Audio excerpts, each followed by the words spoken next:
Okay, Chris, thank you so much for joining me today. Absolutely. My Can pleasure. you tell me what your name is? Obviously, you're Chris, right? But Yes. what's the name of your business and what do you do? So my name is Christopher Quinteros, Chris for short, and the name of my business is GIG Junk Removal, and we're based out here in San Francisco, but we serve all of the Bay Area. We pretty much do residential, commercial disposal of, waste or rubbish that people have in their houses, garages, offices, you name it. Cool, cool. Have you done some business in South San Francisco? Yes, I have. Cool. I actually, one of my beginning customers were from South San Francisco, Oh, residential. awesome, awesome, wonderful. And so, in what is your position again? I don't know if you stated that. I am the CEO of the company Okay. and founder essentially, but I just have it as CEO. Okay, cool. Are you originally from? Born and raised in San Francisco, California, and my roots are from El Salvador in Central America. So for those people who probably know us as from the famous dish pupusas, and pretty much I recommend balompié in San Francisco. But yeah, that's pretty much my roots. Okay, wonderful. What made you decide to open this business? That's such a great question, and it was a moment of struggle and difficulty that actually inspired me to do this. And I just am grateful that it happened. Well, pretty much my dad was having issues with his kidneys and his kidneys were working. They were at 12% at the time. Now they're at 8%, his kidneys functioning. So now he's about to start doing dialysis. Hmm. And when you're young, you don't really think about your parents being, fragile or getting older You think they're in until touch? reality comes and knocks and touches your door and lets you know, hey, your dad and your mom are getting older. So I remember going at 11 p.m. at night to the hospital. My dad got a call and they said, hey, you need to be at the hospital, or if not, you can die of a cardiac arrest, possibly, because his Wow. potassium levels are extremely high. And I think the standard was like around like 240. He was at around like 635. His Wow. potassium level was extremely over. And I remember I wasn't allowed to visit him anymore because, the hospital has their regulations and whatnot. And I respect. And I was just sitting there in the car waiting for my dad. I wasn't going to leave him. At least I was just going to be in the car waiting for him. And I said, I don't want my dad to die without seeing his son succeed, Hmm. seeing him be successful. And through that hardship, it inspired me to do junk removal because my father had purchased a dump truck and he is a licensed and insured plumber for 30 plus years and he bought that as a side hustle and to kind of keep everything in house.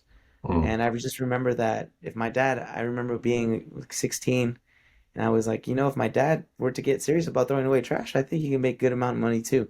Hmm. And hence GIG was created from that day, exactly 8 months ago, Yeah. February. Well, and I've met your dad. He's a pretty cool dude. So Yeah, I thank appreciate you. him. So please wish him the best of health on my behalf. So Thank you so much. I'll let him know. yeah. Other than what you just said, is there anything else that helps to motivate you with your business? Absolutely. Just thinking about the upbringings of my parents from El Salvador, as a child, you really don't understand the sacrifice that your parents do, Hmm. and they won't do it for anyone else except for your children, for their children or their spouse. So I just think of that. I think about the opportunity that I have that I was given to through my parents, and that it pushes me to just give it everything I have, and also just find more meaning in this life. It's Hmm. not just about all for yourself. In reality, I truly believe what motivates me and pushes me is to be a true leader of the community by helping others. I think that's what's truly the meaning of life, just helping others.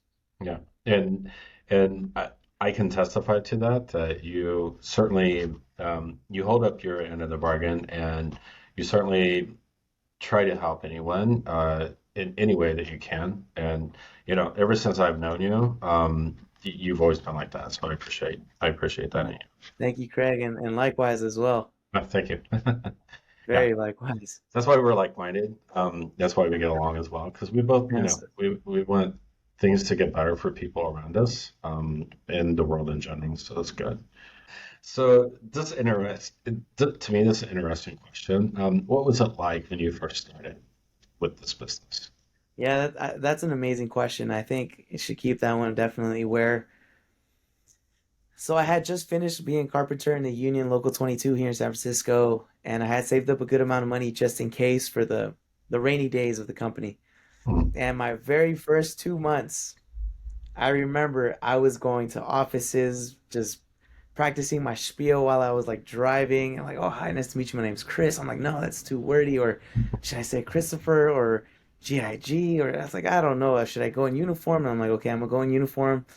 So the first 2 months of the company it was scary because you're pretty much it's like you're jumping off a cliff without a bungee cord and you're just hoping that something good happens. Hmm. And I think that's the beautiful thing and the scary thing at the same time about being your own business owner is the what if, like the unknown. But I think that's what's so beautiful about it. But it was a struggle the first 2 months. It was a mental struggle. You have to be psychologically strong to be your own business owner. It's not for everyone. Um, but if you really reap the rewards and you're patient and you just keep on hustling, sooner or later someone's going to give you an opportunity. And I want to say thank you so much to you, Craig, because you were the first realtor that ever gave me an opportunity. And I remember just getting my feet wet, and that just I don't know if you truly understand how much this really helped me. And forever, I am always going to be grateful because it pushed me so much, and I thank God that I'm here now because of you. Hmm. Thank you. Honestly, by you opening one door, it opened so many others, and my confidence, my enthusiasm, my self-esteem just skyrocketed after. Love to hear that. Love to hear that. And I mean, it's in that aspect has been very mutual between you and I because, you've helped me so much. The little things that I can do to help you out, it's just, it's very symbiotic. It's a very good relationship that we have. What is something people don't know about your business? I think it was something when I first started too. I didn't realize how expensive actually throwing away things are. There's some neighborhoods here in the city that are just known for leaving a bunch of like mattresses in the corner and a lot of things in the streets just thrown. And it's kind of like a double-edged sword. Like I understand, like people are just trying to save their money, and then the city's gonna come and handle that. But it's actually kind of expensive depending on what exactly you have. If it's just like three mattresses, believe it or not, it can go over $100, Hmm. and that's excluding labor, excluding gas. Driving a dump truck isn't like a Prius. It's Right. every time I take it out, it's at least $80 just on gas. Right. So I think what a lot of people don't understand is like how expensive it is, and then certain things you can't just throw.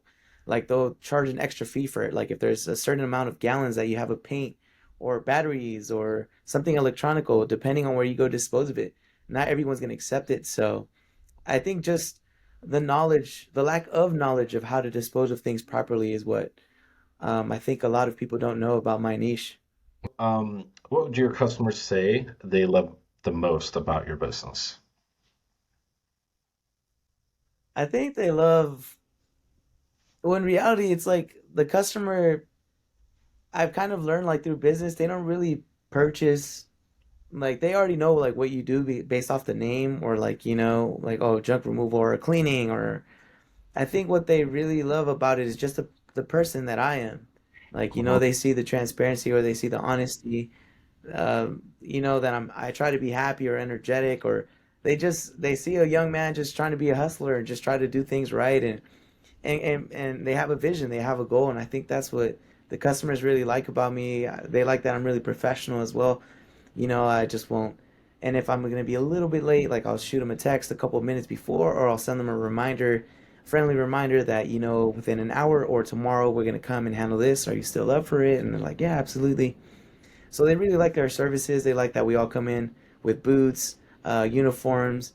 They just like how I carry myself and my team. So I think that's what customers most like about me. I'd agree because that's what I hear as well. So. Um, Yeah, so thank what you. what are some odd requests that you have received from your clients?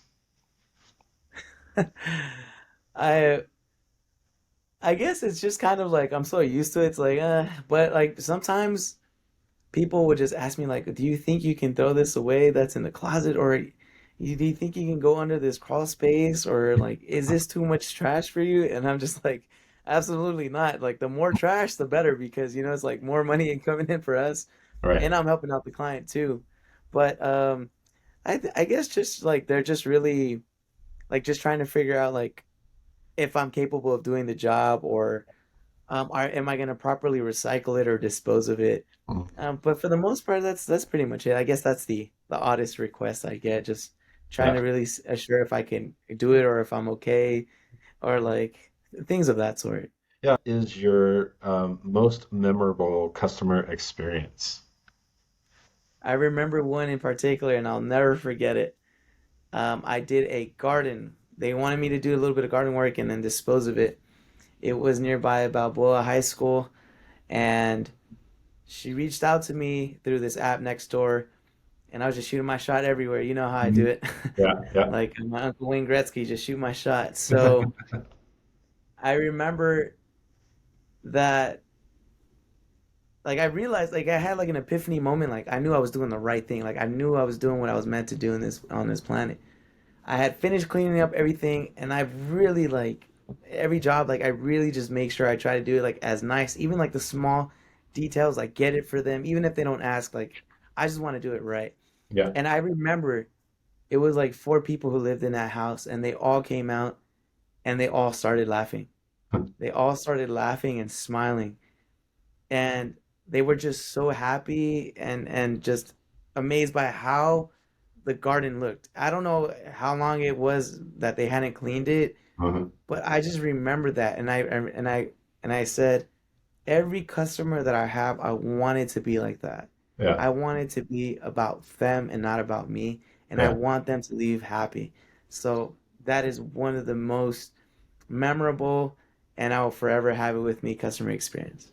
Nice. Nice. I had a similar experience with you with the listing because we had no clue what was hidden in this yard, right? Yeah. And but then as you and your guys, you worked away at it. It became this like a canvas of what it could become because you were able to clear it away enough so that we could see a true picture of it.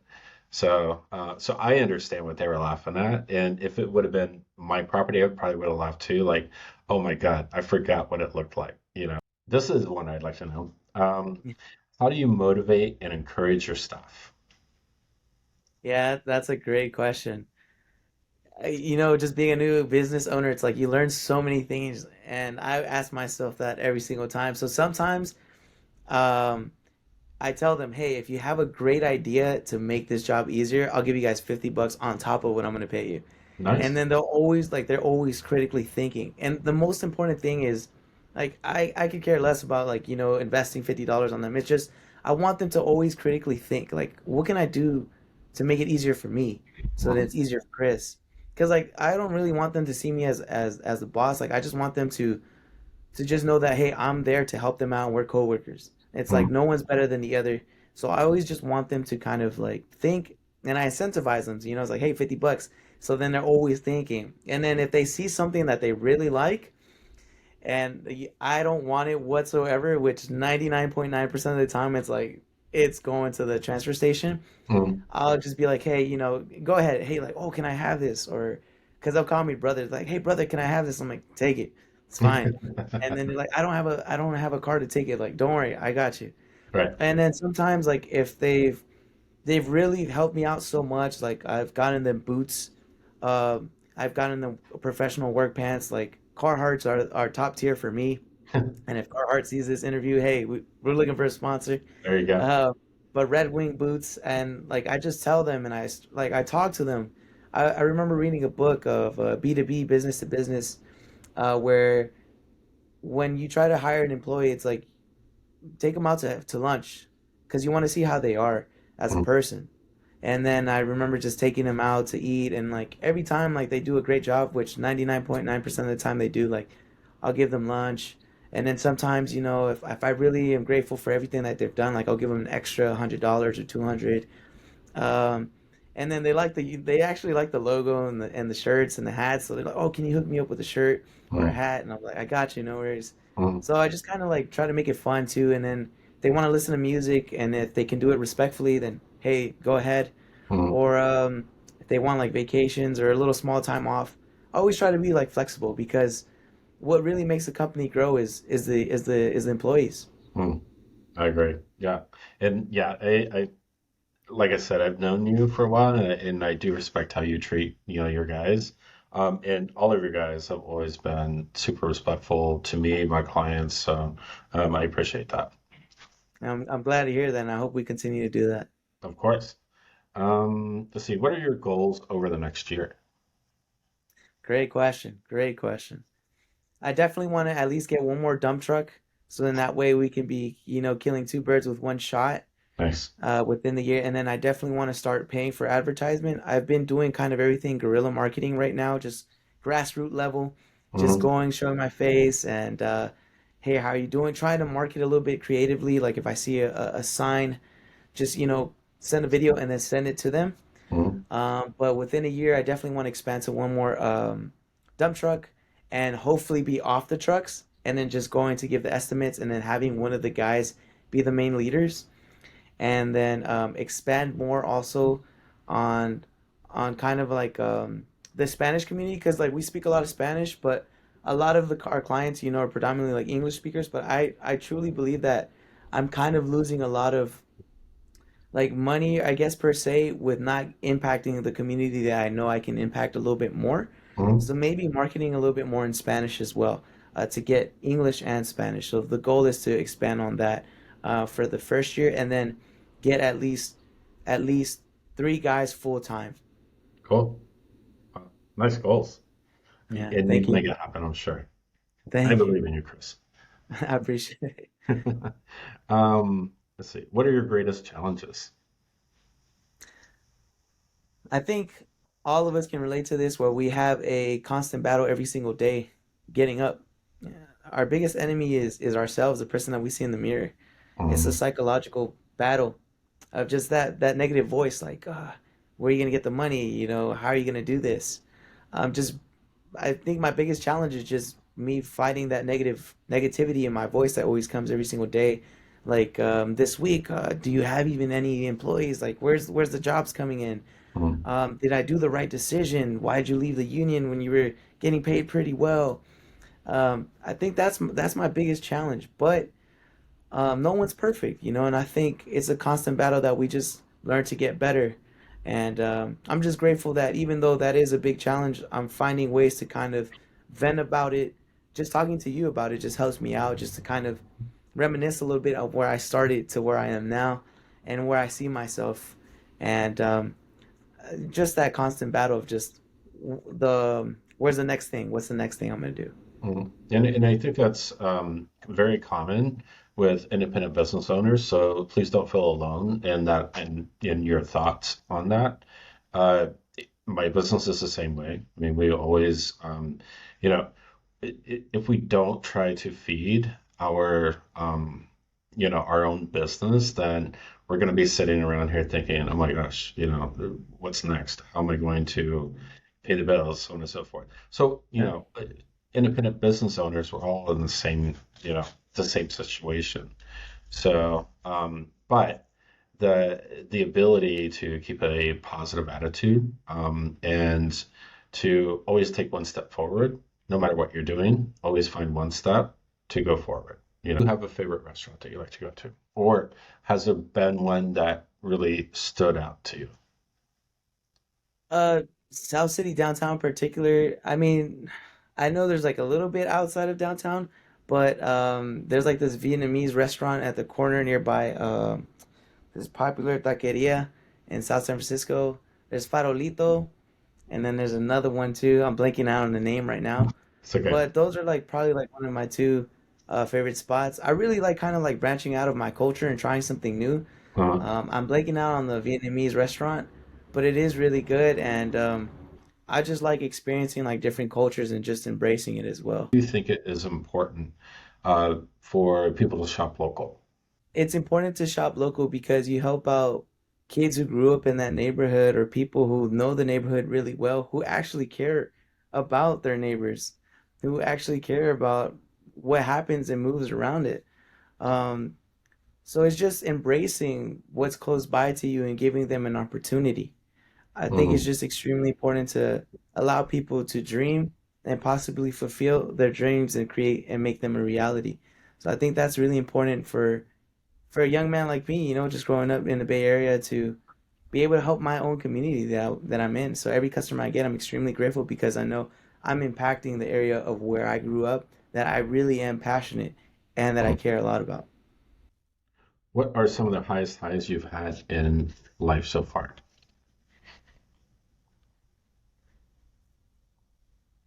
One of the highest highs is just being able to be my own boss. It's amazing.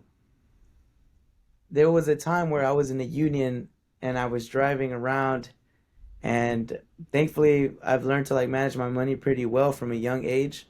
So I could take like a day off, and I remember I kind of like took a day off from work and I was driving around, and I remember I told myself 2 years prior, I said one day I'm gonna be able to do this and have my own company. What's the best way for customers to contact you in relation to your business? Yeah, the best way is a phone call, 415-990-8630. I'm not shy enough to, hey, I'd rather get prank calls or something, just have my phone busy for anything, Hmm. which I've gotten a couple already. But phone call, text message, or they can Google search GIG Junk Removal San Francisco, and then my website should come up, and then a lot of my social media links, Facebook, LinkedIn, Instagram, TikTok, so on and so forth. And I've tried to stay more busier. I remember you telling me that I needed to have a bigger impact in Hmm. social media, and I took that to heart. And I try to upload at Yeah, least Monday through Saturday. So you're I doing a think the great job. best way to contact me is either those text message, phone call, email, making an appointment on my official website, things of Cool. that sort. Oh, so you actually have clients who can go in and actually schedule appointments on your website? That's correct. Yes. So what does the future hold for Mr. Chris? Yeah, that's a great question, Craig. Well, first year, I already kind of laid out my game plan. I am working on my general contracting license right now as we speak, General B.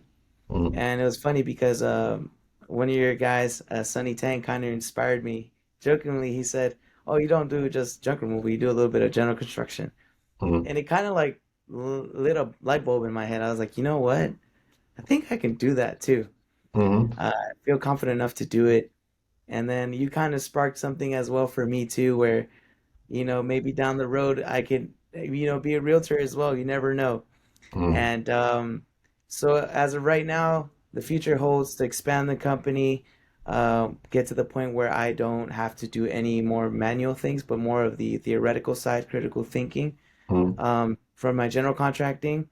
And then after that, get my licensing for a realtor, and then from there just have that as like my three sources of income Mm. while I work on some other things as well. I'm thinking of also opening up a licensed and assured cleaning company where my mother would be the head, and I'm kind of just like the operations of it.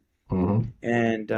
And then one of my biggest goals, yeah, this is to kind of have like a Google campus vicinity or area where I can kind of inspire the next generation and have people from different trades and niches come talk to the future generation and see if they're interested in being a nurse or being a realtor or Mm. being their own entrepreneur. Because I remember growing up, it was just difficult for me to really understand what I wanted to become Yep. and find my purpose in life. Um, and that varies at what age, right? Some people think that by the time you graduate college, you should already know that, where that's not the case. And I just wanted to be an open space where people can just vent, just be themselves, talk about it, and then any way I can give back to my community, in particular the youth, whoever's the first generation going to college, and see what they want to do, and see the networking that I've created, the people that I know now, see where I can lead them off and be like, hey, I know so and so that can help you out with your career path. Mm. So that's my biggest goal is I to love to that. give back, to I love give that. back. I love that. Yeah. And I think that, you'll be a great person to do that because, you genuinely care about people that you interact with or, just human beings in general. So that's a very good quality about you, my friend. So I appreciate Yeah, that. thank you, Craig. And I know likewise too. Honestly, I try to actually follow your example. You're really great. Like you really Thank are a helping hand. Like you didn't know me, you didn't have to give me an opportunity. And I don't know what it was, I just thank you that you gave me the opportunity and I will forever, forever be grateful. I promise you that you continue to do that with other people. Trust me, Craig. It's not if, but when you finally, just even expand even more on your personal goals, you. I know it's gonna happen just Thank you. because of how much you truly care for people as well. Thank you. I appreciate that. Absolutely. So thank you so much, Chris. I really appreciate you, bro. Absolutely. No, and I appreciate you as well, just, an opportunity. Look what it does, Craig. So I Mm. truly appreciate it. Honestly, I'll never forget it.